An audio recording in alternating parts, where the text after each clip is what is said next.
Kao prvo da ti kažem, ovi pregovori što se odvijaju su za mene u stvari diverzija. Diverzija od onoga što u stvari treba da se radi, a to je pomirenje. Mislim da nikakav pregovor i nikakav dogovor ne može da zameni pomirenje u smislu da omogući dugoročno, trajan dogovor ili kompromis, kako god ga zvao, znači okvir u kojem bi oba društva, oba naroda, obe države mogle konačno da kažu ovo je završena stvar, ajde sad da vidimo šta treba da radimo za našu budućnost. Znači, ja mislim da je ovo diverzija jer ovi pregovori u stvari ne vidim da imaju cilj pomirenje. Meni je mnogo sumnjivo i to da imaju cilj neku normalizaciju. Već 10 godina se tu kao pregovara, kao neki dogovori su se postizali i kad odeš na teren da vidiš, ja sam novinar i mi to pratimo svaki dan, kad odeš na teren tu ima svega, samo normalnosti nema. U odnosima između Kosova i Srbije pričamo, a ne između Albanaca i Srba. Sad ovo između Albanaca i Srba, to je sasvim neka druga priča i mislim da u tom smislu su ti pregovori diverzija, zato što oni pokušavaju da nam pažnju, da odrede pažnju prema nekim stvarima koje jesu važne, ali nisu esencijalne. A ono što jeste esencijalno, rekao sam, to je pomirenje. I to pomirenje, mislim, naravno ne može da se postigne nekim dogovorom koji se potpisuje tamo negde u Beču, Briselu ili Vašingtonu, nego je to nešto što mora da se izrodi između dva društva kao potreba, kao svest koja je sazrela da moramo staviti tačku na neke istorijske procese i da krenemo u neke nove. Ako svi kažemo hoćemo u Evropsku uniju, hoćemo evropski demokratski sistem, hoćemo da nam država bude vladavina prava i tako dalje, onda sve to može da se desi jedino pošto mi odličimo da smo završili našu priču s prošlošću.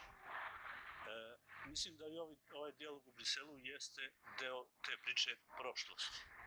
I lično mislim da ljudi koji vode taj dijalog su isto tako deo prošlosti. I tek kad neki drugi ljudi budu vodili naše zemlje, tad ćemo mi verovatno imati bolju šansu, realniju, da postignemo pomirenje. Što ne znači da sad ne treba da razgovaramo, da taj dijalog nije dobar, ja mislim da jeste dobar, jer kad ne bi taj bio, onda bi bilo nešto drugo mesto toga i mnogo gore. Jeste dobar, ali samo kažem da ne bi trebalo ljudi da imaju prevelika očekivanja, da će to da nam sredi istorijske probleme i da će da zatvori neke rupe koje smo otvorili već godinama i decenijama.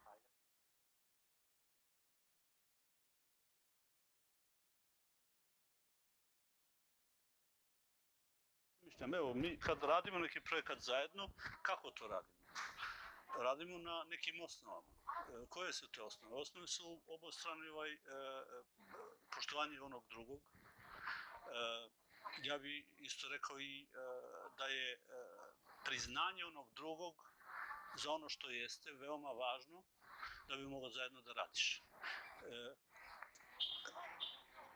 Ajde da kažemo da kad idemo zajedno kao ekipa u neki projekat, onda nije jedan važniji od onog drugog.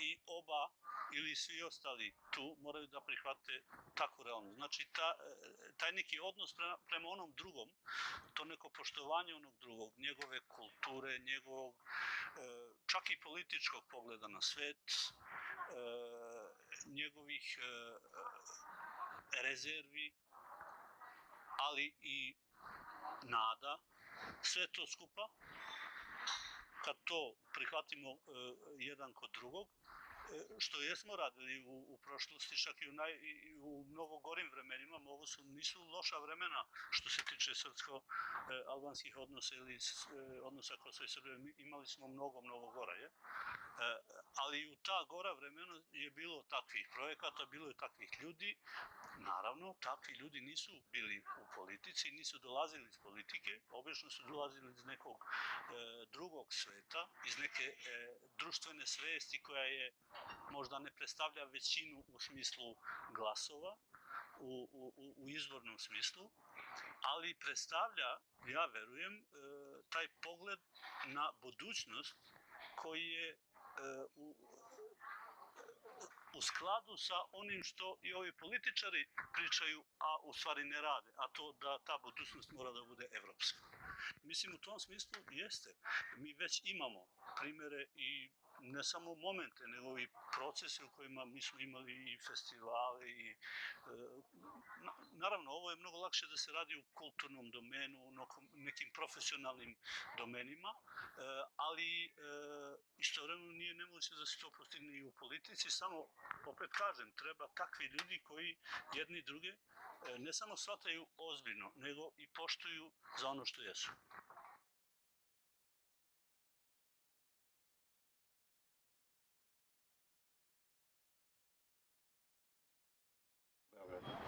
Prvo treba da zamislim da taj Beograd možda bude takav, da svi mi možemo da budemo tamo tako. Ja sam u Beograd bio kao 86. u vojsku sam služio tamo i čak tada sam se osjećao veoma nelagodno. 86. I onda smo u Beograd morali ići po vize u 90-ima i uvek sam oprezno morao da pazim da ne pričamo previše glasno albanski na ulici, jer u 90-im godinama je to bilo nepoželjno. I u zadnjih par godina kad dođem u Beograd, mislim da je bolje, ali nisam siguran zato što se krećem u krugovima sa ljudima kojima to nije bio problem i u 90-im, to što sam i Albanac ili pričam albanski ili, znaš, ti pogledi na svet. I onda nisam još uvek siguran koliko se taj Beograd stvarno promenio. Ja ne znam. Neću da sudim, ali ne znam i nisam siguran. I to dok god postoji taj znak pitanja, mislim da za svakog čovjeka je to u smislu to što si pitao da li bi možda čak i radio tamo i šta ja znam. Ali opet kažem da svi ti znakovi pitanja su posljedica onog što smo ranije rekli, te diverzije i tog dijaloga koji, vidiš, taj dijalog je s jedne strane, kažu, pregovaramo o normalizaciji, a s druge strane non stop se pokušava prodati priča da je ona druga strana mnogo loša, da je ona ostala kakva je bila pre 20 godina, da nisu promenili pogled na sve, da je sve isto. Znaš, propaganda radi kao da smo u 90-im. I dok je tako, onda ti uvek kažeš, pa dobro, znači šta se u stvari stvarno promenilo. Kao što bi možda neko iz Beograda mogao da kaže, a šta se stvarno promenilo u Prištini.